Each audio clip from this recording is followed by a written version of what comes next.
E partindo dessa perspectiva, né, de sonho, a gente conseguiu meio que ultrapassar, né? O conhecimento deu oportunidade para que a gente escalasse uma montanha que para nós era uma coisa inconcebível, né? Que é entrar na universidade. Aí eu acho que a gente pode pensar sobre após essa entrada, né? A gente conseguiu vencer essa barreira, né? Que é as dificuldades que nós, enquanto negros, corpos negros, enfrentamos dentro da universidade, né? E uma das coisas que eu posso contribuir aqui para que a gente inicie também a nossa discussão é a questão da permanência, né? Nós temos uma realidade pobre, sabe, periférica, a maioria mora muito longe da universidade, precisa de ônibus, transporte público, que é uma coisa que não nos é dado de graça, né? A gente precisa fazer um corre gigantesco para poder continuar dentro da universidade. Então, a gente podia pensar sobre isso, né? Porque encontro muita dificuldade para pensar em findar o curso, né? Concluir o curso, poder continuar no curso e no final ter minha conclusão ali de forma positiva, né? Então, para mim que venho de outro estado, moro aqui próximo à universidade, mas porque fiz um corre danado para conseguir isso, né? Percebo que as dinâmicas institucionais da universidade têm uma perspectiva muito de inibir, né? De impedir que a gente consiga estar nesse lugar, consiga ter progresso na universidade, né? Eu acho que para quem tem uma visão mais periférica da coisa, percebe o quanto que é difícil, né? O quanto que é complicado ter o progresso dentro da universidade de forma plena, né? Com Como certeza. todo aluno, toda pessoa merece, Então, né? e justamente por isso que a gente agora na construção, né, do que a gente tá do Comitê de Combate ao Racismo na Universidade, quando a gente tá debatendo, quando a gente coloca, né, a pauta do combate ao racismo dentro da UFES, a gente, enquanto movimento estudantil, não pode deixar de lado o que é a permanência. Verdade. Porque hoje quem mais necessita da permanência são os estudantes cotistas, são os estudantes negros, indígenas, que entram na universidade e lá não encontram esse apoio. Porque, primeiro que a gente, assim, para você conseguir um apoio familiar, para você para você ir lá para a universidade, seguir esse sonho, é algo que é muito difícil. A maioria das pessoas não tem esse apoio da família ir lá, conseguir bancar, sustentar a pessoa para vir para a universidade. Porque, primeiro, que tem muita família que desdenha, né, do sonho da universidade, pensa que muitas vezes é perca de tempo. Ainda mais se você quer cursar um curso que não seja aqueles... Eu me formando em história, vai ser professor. Quando eu falei assim pra minha família, nossa, eu quero fazer relações internacionais, sempre fica essa muita confusão do porquê, tentaram me convencer de eu fazer outro curso e tudo mais, e quando eu entrei, eu percebi que realmente é isso, velho. É um curso que não contempla pessoas como eu. É um curso que estritamente tem barreiras claras, assim, e que são barreiras que estão não só na universidade, mas para além do que é o núcleo, né? Só que aí, né, nesse processo de formação política também da universidade, eu tô mais forte na questão de que eu vou ficar. Eu quero ficar justamente para eu reafirmar que esse espaço também de pensar nesse sentido, de compor essa cúpula aí, é meu também, e que eu posso, e eu tenho a plena capacidade de debater esses assuntos do mesmo jeito, de chegar lá na frente. Só que é um processo que é muito difícil. É muito difícil porque o tempo todo, quando a gente quer crescer, né? Porque quando a gente... acho que é algo muito importante assim, para citar. Falar sobre universidade no Brasil, acho que no mundo todo, é você muito falar sobre hierarquia. Você falar sobre posição de poder, você falar sobre influência, você falar sobre capital. Quando você entra no que é o mundo universitário, no mundo acadêmico, você vê isso. Você vê que você precisa conhecer a pessoa certa, você precisa falar do jeito certo, você precisa pensar do jeito certo. E tudo isso vai condicionando em qual lugar que você vai parar. E se você não ficar ligado, se você não ficar esperto, pô, pra você perder ali toda a sua carreira é um estalo, tá ligado? Porque o negro no mundo acadêmico, ele é extremamente hostilizado. Extremamente hostilizado. E a academia, a academia, assim, realmente é um lugar que muitas vezes consegue ser extremamente podre. Porque se utiliza das nossas pautas, se utiliza das nossas dores, das nossas realidades para construir o seu pensamento acadêmico, Mas quando é a gente que quer falar da nossa própria realidade, é algo que é totalmente A cortado. apoderação cultural, né, mano? Ou a apoderação cultural, a apoderação de tudo. Isso aí já é uma parada dos colonizadores mesmo. Você vê como a colonização ainda até hoje é evidente, né? Não só com a questão das pautas, como também com a questão da cultura. Se você prestar atenção, qualquer coisa do negro que entra em pauta em ascensão, pode ser o que for. Eles vão lá e se apoderam para eles ditarem como eles vão fazer aquilo ali. E dentro desse quesito eu queria pautar do porquê ele odeia tanto o nosso cabelo. Porque é uma coisa que eles não conseguem se apoderar. Tá ligado? Dentro dessa perspectiva também, Gafanhoto trouxe, e Giovanni também, seria muito importante a gente também falar sobre nosso entendimento, quando a gente entra na universidade, que nós somos seres políticos, né? A gente entender nosso corpo como se nós somos nós somos pessoas políticas, né? E dentro da universidade inibem muito esse ser político que a gente é. Principalmente nessa questão de banaliza muito quando a gente fala sobre o movimento estudantil dentro da universidade, na sala dos professores, banalizam porque o nosso corpo é tão colocado nesse mercado de trabalho que a gente só pode servir ao mercado de trabalho, só pode estar no mercado de trabalho nessas condições, e quando a gente se entende quanto pessoa política dentro da universidade, a gente é visto como os malucos aí que fica indo pra manifestação, sabe? Isso é muito engraçado porque, assim, antes de entrar na universidade, eu não me considerava uma mulher negra. Pra você ter noção. Eu não me considerava mulher negra. E é choque, né? Que choque. Você entrou num debate que isso aí, sobre essa questão aí, não só você, velho. Uhum. O meu aluno também, o meu aluno que tá treinando comigo, antes dele treinar comigo, ele também não se achava uma pessoa negra. Eu também, durante a minha... Dolorido esse, viu? Esse é dolorido. Neuza Souza, né? Neuza Santos. Neuza Santos. Durante Esse é minha dolorido. infância também, a Caramba, maior parte eu eu sou sempre péssimo de nome. fiquei num limbo, assim, apesar de que claramente sou negro pela minha tona da pele, só que por eu ter o cabelo mais cacheado, não ter um cabelo crespo, alguns traços assim não ser tão marcados, só que a sociedade ali, o próprio ambiente escolar, faz você o tempo todo duvidar, tá ligado? Tipo assim, mano, porra, eu poderia ser um branquelinho, velho, minha vida seria tão melhor. Sim. Nossa, já isso. Eu lembro isso é bem de eu real, já ter olhado no espelho e falado assim, velho, porra, se eu fosse branco, ia ser bem melhor. E por uma parte ali da minha adolescência, eu sempre tive um questionamento muito grande, assim, porra, o que significa ser negro? Porque eu nunca tive muito contato com raiz. Pelo menos na minha realidade ali, numa cidade interior, e o jeito que minha família se organiza, a questão da negritude sempre foi algo colocado de lado, e a gente nunca teve essa conexão com as raízes. Ser negro, eu acho que isso é algo muito característico do interior, assim, do Brasil, né? Ser negro, a questão racial, é sempre algo que é escanteado, mas só que sempre tá ali. Você não consegue... Sempre tá ali. Você sempre é um neguinho, você sempre é o... Verdade, é verdade. O molequinho. E você não tem nesses espaços sociais um local para você conseguir se afirmar enquanto negro e entender essa consciência. E nem referências também, exatamente. E sobre essa questão aí que você falou, velho, eu tenho que voltar, velho, isso também faz parte é sistemático, velho.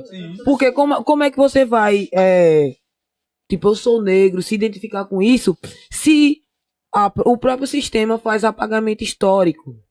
E existe apagamento histórico do nosso povo negro. Isso também é sistemático, tá ligado? Vamos dar um exemplo, velho. Pô, até 4 anos atrás eu não sabia quem era Luiz Gama. Eu não sabia quem era André Rebouças. Tá ligado? José do Patrocínio. Isso são figuras importantíssimas, tá ligado? Da nossa história.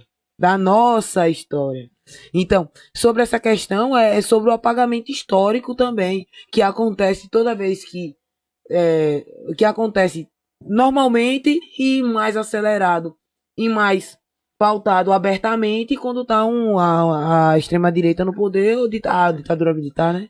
Eu acho que vou retornar uma coisa que a gente estava comentando aqui, né? Porque o assunto, aí a gente se empolga, mas a gente citou a Neuza Santos, mas quando a gente falou sobre a questão do negro e o quanto que a universidade se utiliza desse assunto para o próprio, por interesse, sabe? Tem um autor que eu acho que a gente já conhece muito, né, e porque a gente vai atrás, é o Clóvis Moura, né? Clóvis Moura em Raízes do Protesto Negro. Essa parte me pegou muito porque lá na década de 50, 60, ele já estava comentando sobre isso, né? Que ele dizia assim, que o assunto do negro tá em moda, né? Mas só está em moda porque as pessoas se utilizam desse lugar para garinhar títulos. E aí, título de mestrado, de mestrando, de doutorado. Então é interessante falar sobre o negro na academia, porque vai dar título, Sim. sabe? Vai dar título. E aí a gente, enquanto corpo negro, que tá na academia, que tá estudando, não consegue falar sobre isso, sabe? E aí, como é que a gente é poldado, né? Sente dificuldade, porque um negro falando sobre o negro não pode, né? Quem pode estar falando sobre o negro é o branco. Então, são eles que conseguem a graduação, conseguem o mestrado, conseguem o doutorado, o pós-doc, publica livros, sabe? Fica muito rico com produzindo coisas que a gente poderia estar ali produzindo, sabe? E é uma coisa que eu, no meu curso, enfrento pra caramba, sabe? Sou um jovem pardo, me coloco enquanto uma pessoa parda, quero estudar sobre a questão do pardo, só que tem outras pessoas falando sobre isso e não sou eu, sabe? Não sou eu. Então isso vai muito da dificuldade de se falar sobre isso, porque não é apresentado a gente. Tipo, eu fiz cinema e eu não vi nada sobre o cinema negro durante todos, tipo, pouquíssimo. E aí eu fiquei martelando aquilo na minha cabeça, que eu queria falar sobre aquilo. Eu queria que meu trabalho fosse cinema negro, porque eu queria pelo menos ajudar um pouquinho, né? 0,01% desse episteme, né? Dessa criação de informação sobre os pretos. E aí, tipo, aí depois eu percebi que tem muita coisa feita, mas que não é apresentada a gente. Existe muito artigo, muito filme, sabe, muita coisa que simplesmente a gente não estuda na universidade. Como ela tava falando do que agora vai entrar uma disciplina no curso dela, sabe? Isso é algo muito profundo. Eu acho que algo que é muito pertinente, e eu acho que cada vez mais tem se entrado no debate, é a nossa universidade ela é estruturada não para estudar a nossa história, é para estudar uma outra história que a gente não faz parte, tá ligado? E a nossa presença lá dentro tá tornando essas questões cada vez mais contraditórias. E eu acho que isso é uma movimentação Verdade, que é importante a gente debater, né? E eu acho que, por exemplo, o que a gente está fazendo agora com o debate do Comitê de Combate ao Racismo na UFES traz um pouco disso, da gente conseguir tentar resgatar um pouco e reclamar o que é nosso por direito. Porque se a gente constrói essa instituição, a gente tem que dar o direito também da nossa história, do nosso povo ser representado nessa instituição, né?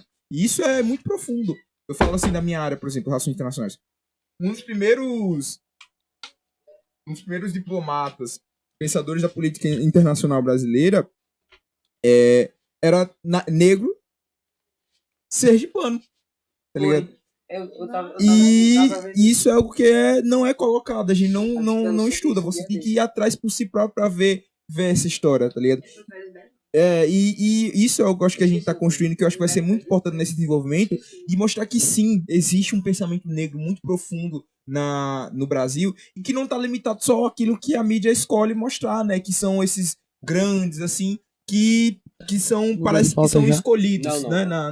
Na academia, mas que eles tiveram a sorte, tiveram ali uma coisa, mas que tem muito mais pensamento. Gente que lutou e resistiu muito para estar nesse espaço e conseguir construir esse pensamento, né?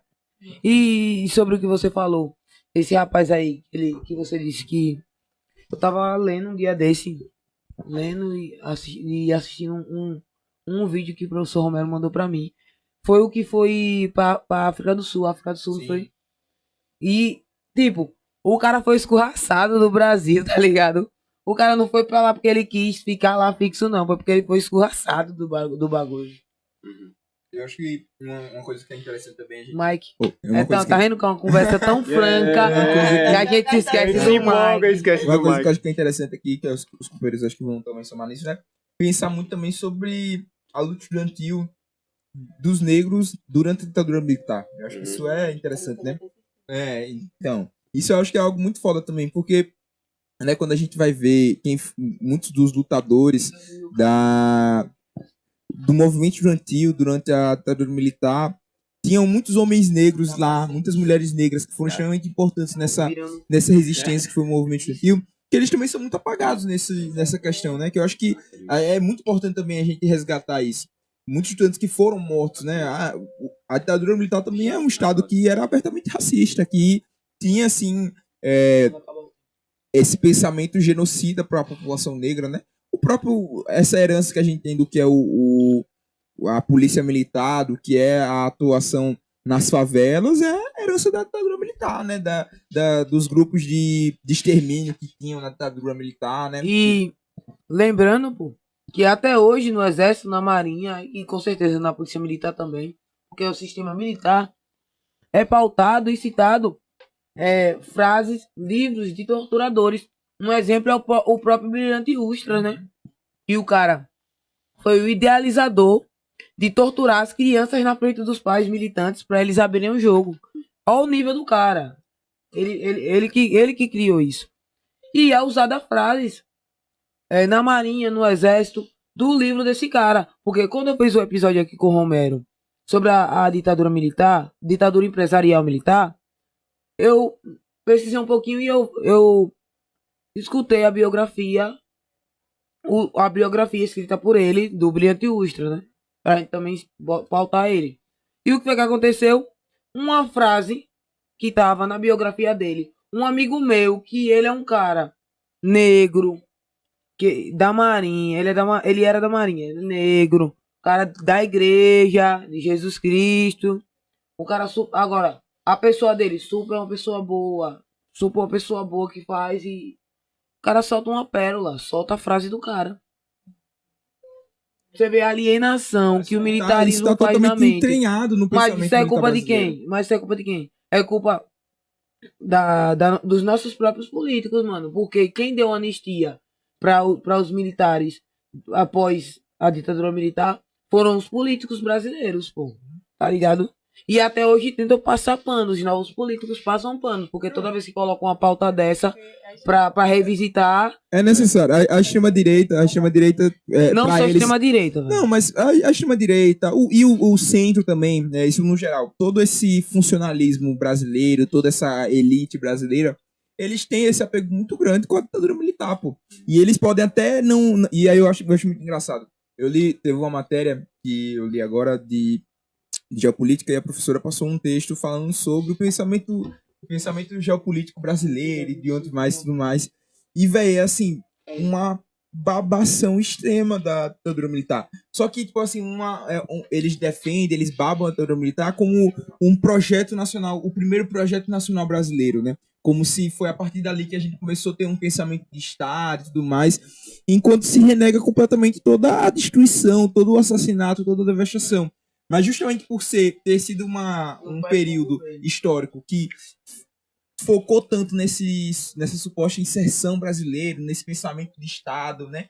Que você exime completamente as contradições e você só foca nesse estruturalismo, nessa tecnocracia de como que você gere bem. É o que o neoliberalismo impõe a gente no pensamento do Estado brasileiro. Que de fato, nos números e etc e tal, que não aconteceu, né? Que a gente sabe que o governo da ditadura militar foi uma furada do caralho, né?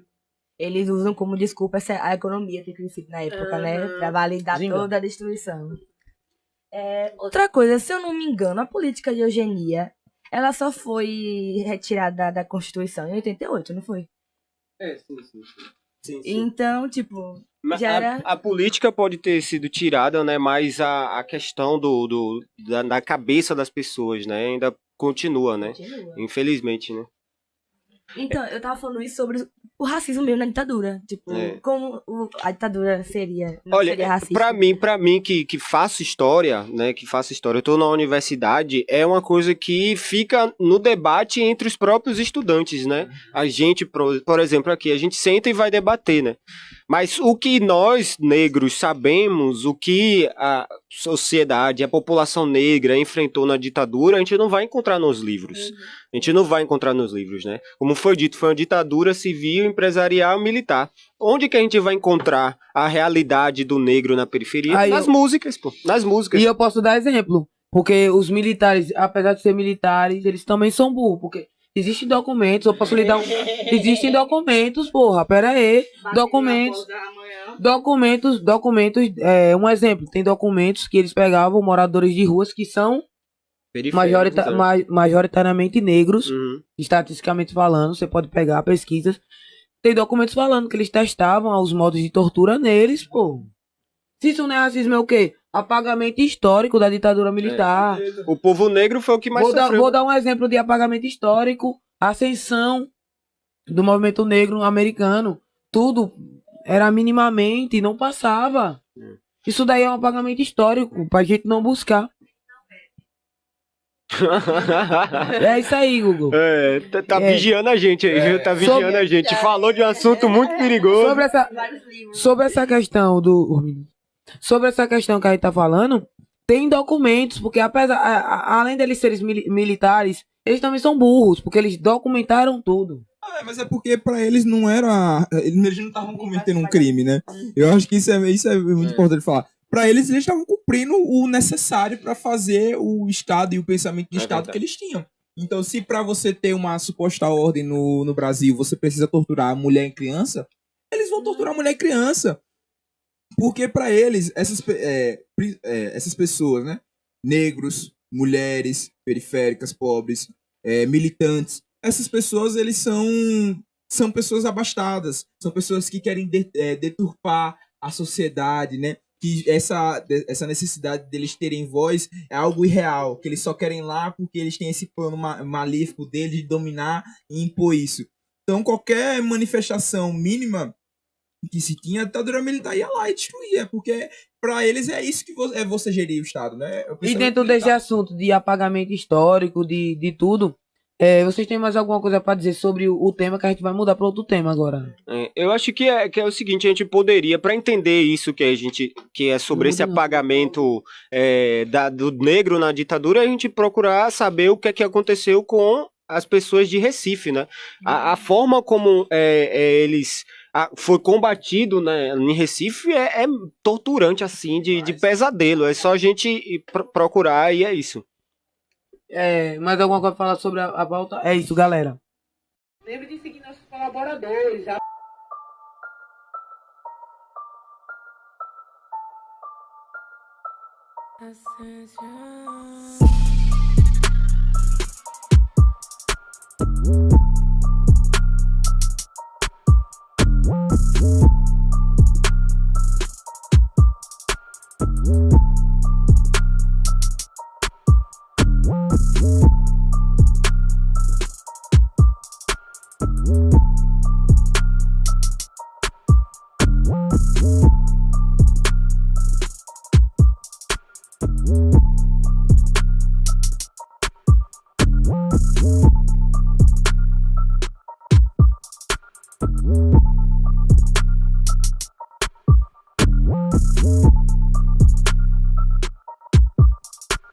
Thank you.